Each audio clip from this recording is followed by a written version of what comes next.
दोस्तों, किसी भी दो देशों के बीच में छोटे मोटे झगड़े तो हमेशा होते ही रहते हैं। कभी कभी झगड़े आपस में बातचीत करके या फिर अपने आप ही ख़त्म हो जाते हैं। लेकिन कभी कभी जब ये झगड़े अपने आप ख़त्म नहीं होते हैं, तब यही झगड़े एक लड़ाई का रूप ले लेते हैं। और इस लड़ाई में कुछ ही लोग मरते हैं और कुछ ही लोग ही घायल होते हैं, क्योंकि ये लड़ाई बस दो ही देशों के बीच में सीमित होती है। और क्योंकि ये लड़ाई बस दो ही देशों के बीच में ही होती है, इसलिए ये लड़ाई बस कुछ हफ्ते या फिर कुछ महीनों तक चल के ही ख़त्म हो जाती है।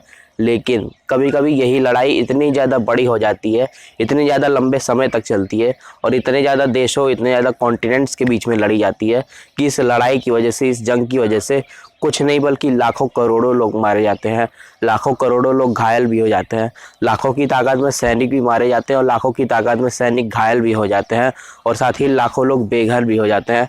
और साथ ही इतना ही नहीं, करोड़ों की प्रॉपर्टी पूरी तरीके से बर्बाद हो जाती है और हमें बहुत बड़े लेवल पर तबाही और नुकसान ही बस देखने को मिलता है। तो इस तरह के किसी भी युद्ध को हम आज के टाइम पर वर्ल्ड वॉर यानी कि विश्व युद्ध के नाम से जानते हैं। वैसे तो हिस्ट्री में आज तक सिर्फ दो ही वर्ल्ड वॉर हुए हैं, लेकिन उन दोनों ही वर्ल्ड वॉर का इम्पैक्ट हमारे लिए काफ़ी बड़ा रहा है, ये तो आप अच्छे से जानते होंगे। और आज इसीलिए आज की इस वीडियो में आपको बताऊंगा कि जो वर्ल्ड वॉर 1 हुआ था, यानी कि जो पहला विश्व युद्ध हुआ था, वो किस वजह से हुआ था आखिर। और आज की इस वीडियो में मैं आपको बताऊंगा कि कैसे एक छोटी सी घटना होने की वजह से कितना बड़ा युद्ध शुरू हो गया। तो मेरा नाम है शिवांश गुप्ता और आप देख रहे हैं द अमेजिंग ट्रुथ।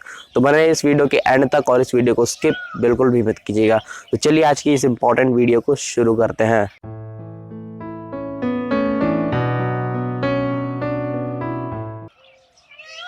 पहला विश्व युद्ध 28 जुलाई 1914 से लेकर के 11 नवंबर 1918 तक चलने वाला एक पूरा वर्ल्ड वाइड युद्ध था।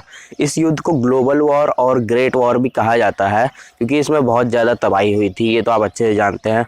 और साथ ही इसी युद्ध के दौरान ही एक कुछ देशों का ग्रुप और दूसरा कुछ देशों का ग्रुप आपस में बट गए थे, जिन्हें मित्र राष्ट्र और धुरी राष्ट्र कहा गया था। जहाँ पर मित्र राष्ट्र का नेतृत्व इंग्लैंड, जापान और साथ ही यूनाइटेड नेशंस, अमेरिका और रूस और फ्रांस जैसे अन्य देशों ने किया था, वहीं पर धुरी राष्ट्र का नेतृत्व जर्मनी, ऑस्ट्रिया हंगेरी और साथ ही इटली जैसे देशों ने किया था। और पूरे 4 सालों तक चलने वाले इस युद्ध में 36 देशों से करीब 6.5 करोड़ लोगों ने हिस्सा लिया था। जी हाँ दोस्तों, और साथ ही इस युद्ध के दौरान ही मित्र राष्ट्र के करीब 60 लाख और धुरी राष्ट्र के करीब 40 लाख सैनिक मारे गए थे, लेकिन टोटल मिलाकर इस युद्ध में 1 करोड़ से भी ज़्यादा सैनिक मारे गए थे। साथ ही दोस्तों, वर्ल्ड वॉर 1 से जुड़ा हुआ एक ये भी फैक्ट है कि जो मशीन गन्स, टैंक्स और जो पानी के अंदर चलने वाली जो मशीनें होती है, इन सभी मशीन्स का, इन सभी हथियारों का हिस्ट्री में सबसे पहला यूज़ इसी युद्ध में किया गया था। तो पहले विश्व युद्ध शुरू होने का जो एक सबसे मेन कारण है, वो है ऑस्ट्रिया हंगेरी के जो प्रिंस जो उस टाइम पर थे, जिनका नाम था आर्कड्यूक फ्रांज फर्डिनेंड, उनकी हत्या कर देना। दरअसल पहले से ही सर्बिया और ऑस्ट्रिया हंगेरी, इन दोनों देशों के बीच में रिलेशंस पहले से ही अच्छे नहीं थे, जिसकी वजह से सर्बिया के लोगों ने पहले से ही डिसाइड कर रखा था कि ऑस्ट्रिया हंगेरी के जो उत्तराधिकारी है आर्कड्यूक फ्रांज फर्डिनेंड, जब वो उनके देश सर्बिया में आएंगे तो वो उन्हें मारकर उनकी हत्या कर देंगे। और क्या आपको मालूम है कि फर्डिनेंड को ये इस प्लानिंग के बारे में पहले से ही पता था कि सर्बिया के लोगों ने उनके मारने की प्लानिंग कर रखी है, लेकिन फिर भी वो सर्बिया देश चले गए, क्योंकि उन पर पहले भी कई सारे हमले हो चुके थे। दरअसल जब फर्डिनेंड सर्बिया की ओर निकल रहे थे, तभी रास्ते में ही उनके ऊपर एक बॉम्ब से अटैक हो जाता है। और ये बॉम्ब का जो अटैक था, ये सर्बिया के ही कुछ लोगों ने उनके ऊपर किया होता है। जबकि इस बॉम्ब के अटैक में फर्डिनेंड तो बच जाते हैं, लेकिन उनके साथ जो कुछ और लोग जा रहे थे, उनमें से कुछ लोग घायल हो जाते हैं इस बॉम्ब की अटैक की वजह से। और तभी फर्डिनेंड ये डिसीजन लेते हैं कि वो जो घायल लोग हैं वो उनसे मिलने जाएंगे, जिन्हें हॉस्पिटल भेज दिया गया था पहले ही घायल होने की वजह से। और तभी वो हॉस्पिटल की तरफ निकल जाते हैं उन घायल लोगों से मिलने के लिए। और तभी जब वो हॉस्पिटल की तरफ जा रहे होते हैं, तभी रास्ते में ही उन्हें गवरीलो प्रिंसिप नाम का एक लड़का मिलता है, और वो लड़का उनके ऊपर गोलियों से हमला करने लगता है, उन्हें गोलियों से मारने लगता है। और तभी 28 जून 1914 को ही फर्डिनेंड और उनकी वाइफ दोनों की वहीं पर मौत हो जाती है। अब क्योंकि ऑस्ट्रिया हंगेरी के प्रिंस फर्डिनेंड की मौत हो गई और उसका जिम्मेदार तो खुद सर्बिया के लोग ही थे, और इसी वजह से ऑस्ट्रिया हंगेरी को सर्बिया के ऊपर काफ़ी गुस्सा आ गया और इसकी वजह से उन्हें मौका मिल गया सर्बिया के ऊपर हमला करने का। और साथ ही इसी दौरान ही ऑस्ट्रिया हंगेरी ने सर्बिया को एक लेटर भेजा था अपनी सारी शर्तें मनवाने के लिए, लेकिन सर्बिया ने उससे इनकार कर दिया, यानी कि ऑस्ट्रिया हंगेरी की कोई भी शर्त नहीं मानने वाला था। लेकिन उसके बाद ऑस्ट्रिया हंगेरी को और भी ज़्यादा गुस्सा आ गया और उन्होंने फिर एक युद्ध का ऐलान कर दिया। तो ऐसे शुरू हुआ था वर्ल्ड वॉर वन। अब क्योंकि सर्बिया जो था वो ऑस्ट्रिया हंगेरी से काफ़ी छोटा देश था, इसलिए सर्बिया की ओर से लड़ने के लिए सर्बिया ने रशिया से मदद मांगी और इसके लिए रूस ने हाँ भी कर दी कि हाँ वो सर्बिया की मदद करेगा इस युद्ध में उन्हें लड़ने के लिए। और साथ ही रूस ही नहीं, बाद में जर्मनी और इटली जैसे देश भी इस युद्ध में आ गए थे। और इतने सारे देशों का इस युद्ध में आने के कई सारे कारण थे, जिसमें से एक कारण ये भी था कि उन सभी देशों के बीच में अलायंसेस थी। अब जर्मनी और सर्बिया इन दोनों देशों के बीच में युद्ध हो जाने की वजह से जितने भी देश इस युद्ध में शामिल हुए थे उन सभी के बीच में युद्ध हो जाता है, जिसकी वजह से लास्ट में जर्मनी को ही आकर फिर सरेंडर करना पड़ता है। और साथ ही इतना ही जो पहले विश्व युद्ध के जो दौरान ऑस्ट्रिया हंगेरी था वो कई सारे पार्ट्स में फिर डिवाइड हो गया इस युद्ध की वजह से, जिसमें से ऑस्ट्रिया, हंगेरी, पोलैंड ये 3 अलग अलग नए देश बन गए। और इतना ही नहीं, रूस और जर्मनी तो पूरी तरीके से टूट ही गए थे। फिर इस लड़ाई के बाद, इस युद्ध के बाद, इस पहले विश्व युद्ध के बाद यूएसएसआर का गठन किया गया। और फिर इतने बड़े युद्ध का एक ये रिजल्ट निकला कि इस युद्ध की वजह से 2 करोड़ से भी ज़्यादा लोगों की जानें चली गई। क्या आप सोच सकते हैं 2 करोड़ से भी ज़्यादा? आज के टाइम पर अगर कुछ हज़ार लोगों की भी जानें चली जाती है तो हम बोलते हैं कि बहुत ज़्यादा युद्ध हुआ, बहुत ज़्यादा लोगों की जान चलेगी। लेकिन उस टाइम पर 2 करोड़ से भी ज़्यादा लोगों की जानें गई थी। तो आप सोच सकते हैं कि कैसा भयानक युद्ध रहा होगा वो। तो देखिए, इसके पीछे कोई एक मेन रीज़न नहीं था, इसके पीछे और भी कई सारे रीजंस थे जिसकी वजह से इतना बड़ा युद्ध हुआ। जिसमें से सबसे पहला जो रीज़न था वो था जर्मनी की नई विस्तारवादी नीति। दरअसल उस टाइम पर जो जर्मनी के सम्राट थे जिनका नाम था काइजर विलियम II, उन्होंने एक अंतर्राष्ट्रीय नीति शुरू की थी, जिस नीति के अंतर्गत जर्मनी को एक विश्व शक्ति यानी कि एक सुपर पावर बनाने के कई सारे प्रयास किए जा रहे थे, कई सारी कोशिशें की जा रही थी उनके द्वारा। जिसकी वजह से जो और भी दूसरे देश थे उन्होंने जर्मनी को उभरते हुए देखकर जर्मनी को एक खतरे के तौर पर देख लिया अपने लिए कि कहीं जर्मनी इतना ज़्यादा ग्रो होगा कि हमारे लिए खतरे के तौर पर ना हो सामने आ जाए, जिसकी वजह से पूरी इंटरनेशनल सिचुएशन अनबैलेंस्ड हो गई, अस्थिर हो गई। साथ ही दोस्तों उसी टाइम पर यूरोप के सभी देशों के बीच में आपसी सहयोग के लिए, आपसी मदद के लिए सभी देशों के बीच में, जितने भी यूरोप के सभी देश थे, यूरोप के सभी देशों के बीच में कई सारे समझौते और कई सारे अलायंसेस भी कर लिए गए थे। अभी अलायंसेस क्या होते हैं इसके बारे में मैं आपको अभी आगे बताऊँगा। तो अब तो हमने जान लिया कि वर्ल्ड वॉर वन आखिर शुरू कैसे हुआ था और इसके शुरू होने के पीछे क्या क्या कारण थे। लेकिन अभी भी एक बहुत बड़ा सवाल आता है कि इतने सारे देश क्यों इस युद्ध में आ गए थे। जैसे कि मैंने आपको वीडियो की स्टार्टिंग में ही बताया था कि इस युद्ध में 36 देशों से करीब 6.5 करोड़ लोगों ने हिस्सा लिया था। तो इतने सारे देश क्यों इस युद्ध में आ गए। अब सर्बिया और ऑस्ट्रिया हंगेरी का तो आप समझ सकते हैं कि सर्बिया के लोगों ने ऑस्ट्रिया हंगेरी के प्रिंस की हत्या कर दी, जिसकी वजह से ऑस्ट्रिया हंगेरी को गुस्सा आया और उसने सर्बिया के ऊपर हमला कर दिया। और सर्बिया काफ़ी छोटा देश था ऑस्ट्रिया हंगेरी से, और इसलिए सर्बिया ने रूस से मदद मांगी तो रूस भी फिर इस युद्ध में आ गया। तो इन 2-3 देशों का तो हम समझ सकते हैं, लेकिन फिर इतने सारे देश क्यों आ गए, इतने सारे देश क्यों आपस में लड़ने के लिए इतना ज़्यादा उत्सुक थे। तो इसके मेनली 4 कारण हैं। नंबर 1 है नेशनलिज्म, दूसरा है इम्पीरियलिज्म, तीसरा है मिलिट्रिज्म और चौथा है अलायंसेस। अब एक एक करके सभी को समझते हैं। नंबर 1 रीज़न था नेशनलिज्म।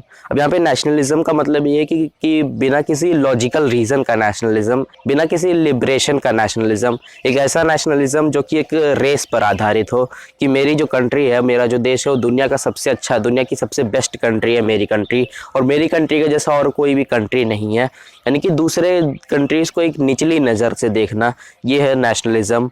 और इसी चीज़ों का उस टाइम के राजा महाराजा लोगों ने अपने लोगों का गलत फ़ायदा उठाया था, उन्होंने इसका दुरुपयोग किया। दरअसल उस टाइम पर दुनिया में जितने भी देश थे उनमें से ज़्यादातर देश सब मोनार्की थे, यानी कि ज़्यादातर देशों पे राजा महाराजा लोगों का ही राज होता था। आज की तरह डेमोक्रेसी नहीं थे, जैसे कि आज डेमोक्रेसी है, आज लोगों की, जनता की सुनी जाती है, वैसा उस टाइम पर कुछ भी नहीं था। उस टाइम पर लोगों की, जनता की कुछ भी नहीं सुनी जाती थी। राजा महाराजाओं का शासन होता था, इसलिए वो लोग अपनी मनमानी करके देश चलाना पसंद करते थे और यही चीज़ का उन्होंने फ़ायदा उठाया। उन्होंने अपने लोगों को उकसा दिया कि अपने कंट्री के लिए दूसरे कंट्री लोगों को मार दो और उन लोगों को ख़त्म कर दो। तो ये था पहला रीज़न, नेशनलिज्म, इतने सारे देशों का लड़ने के लिए। दूसरा रीज़न था इम्पीरियलिज्म। अब जो नेशनलिज्म किया गया था वो इस इम्पीरियलिज्म के लिए था। अब इम्पीरियलिज्म का ये मतलब है कि ज़्यादा से ज़्यादा देशों पर अपना कब्जा जमाना, हुक्म करना। और ये कब्जा पता है किस लिए जमाया जाता था? लूट मचाने के लिए। और यही चीज़ ब्रिटिश एम्पायर भी उस समय करती थी। इसलिए ब्रिटिश एम्पायर के अंदर सिर्फ और सिर्फ इंडिया नहीं बल्कि वर्ल्ड का पूरा 25% एरिया आता था। इसकी वजह से ब्रिटिश एम्पायर को दुनिया का सबसे बड़ा एम्पायर माना जाता था। और यही चीज़ फिर उस समय कई सारे एम्पायर्स करने लगे। उन्होंने सोचा कि इसी युद्ध के दौरान हम ज़्यादा से ज़्यादा जितने भी हो सके उन्हें देशों पर हम कब्जा कर लेंगे और वहाँ से जो भी मिलता है, जैसे कहीं पर खाद्य पदार्थ मिलता है तो उसे लूट लेंगे, कहीं पर सोना चांदी खजाना वजाना मिलता है तो उसे हम लूट के अपने देश में ले जाएंगे और अपने देश को ग्रो करेंगे। यानी कि लूट मचाने के लिए, कब्जा हुकुम करने के लिए ये सब किया जा रहा था। इसका सबसे मेन रीज़न भी यही था इतने सारे देशों का लड़ने के लिए, इंपीरियलिज्म यानी कि साम्राज्यवाद। अपना एम्पायर जहाँ तक हो सकता है वहाँ तक पूरा फैला लेना। तीसरा रीज़न जो था वो था मिलिट्रिज्म। अब किसी भी देश पर इंपीरियलिज्म करना है, हुक्म जमाना है, लूट मचाना है तो ऐसे तो जा नहीं सकते ना। अब ऑब्वियस सी बात है, इसके लिए एक मिलिट्री लेकर जानी पड़ेगी, आर्मी फोर्स। और कोई भी ऐसी वैसी आर्मी फोर्स नहीं, बहुत ही स्ट्रॉन्ग आर्मी लगेगी हमें, जिसकी वजह से जितने भी देश जो इस युद्ध में थे वो अपनी मिलिट्री पर पहले जितना खर्चा करते थे उससे ज़्यादा, उससे करीब 4 गुना से भी ज़्यादा इस युद्ध के दौरान वो खर्चा करने लगे। जो कि एक तरह से देखें तो समय और पैसे दोनों की बर्बादी है। क्योंकि कोई देश अपनी आज़ादी के लिए अगर कोई जंग लड़ रहा है किसी दूसरे देश से, तब तो समझ में भी आता है कि वो देश अपनी आज़ादी चाहता है, अपनी सुरक्षा के लिए वो लड़ रहा है। लेकिन किसी भी देश पर हुक्म जमाना, लूट मचाना, ये सब बचकानी सी हरकतें हैं, जिसकी वजह से सब कुछ पैसा समय सब बर्बाद ही जाता है। और ये तीसरा रीज़न था कि मिलिट्री पर वो लोग इतना ज़्यादा खर्चा करने लगे, और अगर वो उतना पैसा अपने कंट्री के ऊपर लगा दे तो शायद उनकी कंट्री काफ़ी ग्रो हो जाती, लेकिन उन्होंने इतना पैसा मिलिट्री के ऊपर ही उड़ा दिया। और यही तीसरा रीज़न था, मिलिट्रिज्म। अब चौथा और आखिरी रीज़न था इतने सारे देशों का युद्ध करने के लिए, वो था अलायंसेस। अब जिसकी मैंने पहले अभी बात की थी कुछ देर पहले। अभी अलायंसेस को आप एक तरह के एग्रीमेंट की तरह समझ सकते हो कि यूरोप में उस समय जितने भी देश थे, यूरोप के सभी देशों के बीच में आपसी सहयोग के लिए, आपसी मदद के लिए कई सारे समझौते और अलायंसेस या फिर आप एग्रीमेंट मान सकते हो, एग्रीमेंट कर लिए गए थे। अब इस अलायंसेस, इस एग्रीमेंट का मतलब ये था कि मान लो अगर यूरोप के किसी भी देश के ऊपर अगर किसी दूसरे देश ने हमला कर दिया, तो जिस भी देश के ऊपर हमला हुआ है उस देश ने अगर किसी दूसरे देश के साथ भी अलायंसेस की होगी तो उन सभी देशों को उस देश की मदद करने के लिए आना होगा, जिसके ऊपर हमला किया उसकी मदद करनी पड़ेगी।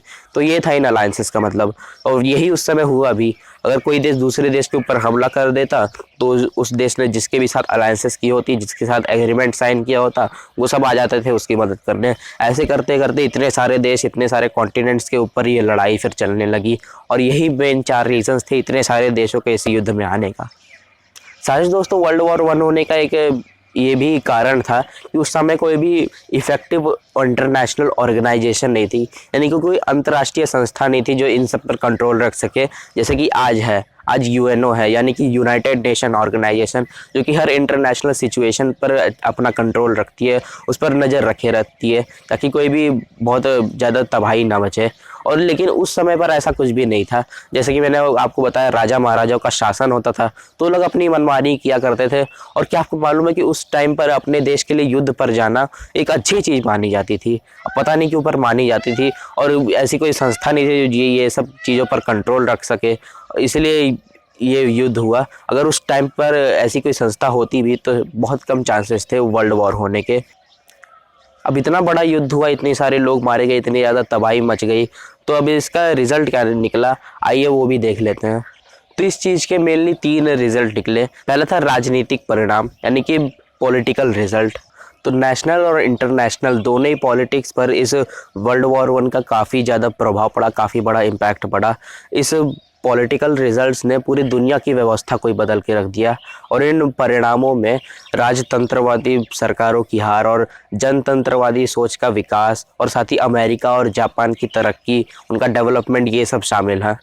दूसरा परिणाम था आर्थिक परिणाम, यानी कि इकोनॉमिकल रिजल्ट।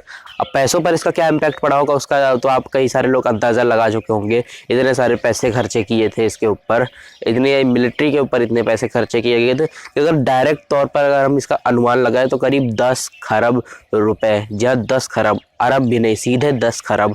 जबकि आज के टाइम पर इसका आधा भी किसी भी मिलिट्री के ऊपर इतना ज़्यादा किसी एक देश के द्वारा खर्चा नहीं किया जाता है। वैसे अच्छी बात है, ये सब चीज़ों के लिए खर्चा भी नहीं करना चाहिए।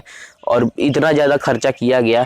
अगर हम इनडायरेक्ट तौर पर अगर हम इसका अनुमान लगाने लगे तो ये तो अनुमान लगाना इसका इम्पॉसिबल है। हम सोच भी नहीं सकते कितना ज़्यादा पैसा खर्चा हुआ होगा, और इतने ज़्यादा पैसे खर्चे हो गए सभी देशों की वजह से कि कई सालों तक देशों को पैसे की दिक्कत झेलनी पड़ी। तीसरा रिजल्ट था वो था सामाजिक परिणाम, यानी कि सोशल रिजल्ट, लोगों पर इसका क्या इम्पैक्ट पड़ा। तो लोगों पर भी इसका आर्थिक परिणामों की तरह ही डायरेक्ट और इनडायरेक्ट तौर पर ही इम्पैक्ट पड़ा है। जैसे कि जो जातीय दुश्मनी थी, कास्ट से जो दुश्मनी होती थी वो कम हो गई, और साथ ही मजदूरों में भी जागरूकता आ गई, और साथ ही जो एजुकेशन थी उसमें भी इस युद्ध के वजह से और डेवलपमेंट हुई। सो गाइस, आई होप आपको समझ में आ गया हो कि वर्ल्ड वॉर 1 आखिर कैसे हुआ था। तो इस युद्ध से हमें क्या सीखने को मिला कि चाहे कुछ भी क्यों ना हो जाए, इतने बड़े युद्ध हमें नहीं करना चाहिए, क्योंकि खाली देशों का ही नहीं बल्कि लोगों पर भी इसका काफ़ी ज़्यादा इम्पैक्ट पड़ता है, लोगों का भी काफ़ी ज़्यादा नुकसान हो जाता है, जैसा कि आपने अभी सुना ही होगा, मैंने अभी आपको सब कुछ बताया। तो मिलते हैं अब अगले टॉपिक के साथ अगले वीडियो में, तब तक के लिए बाय बाय।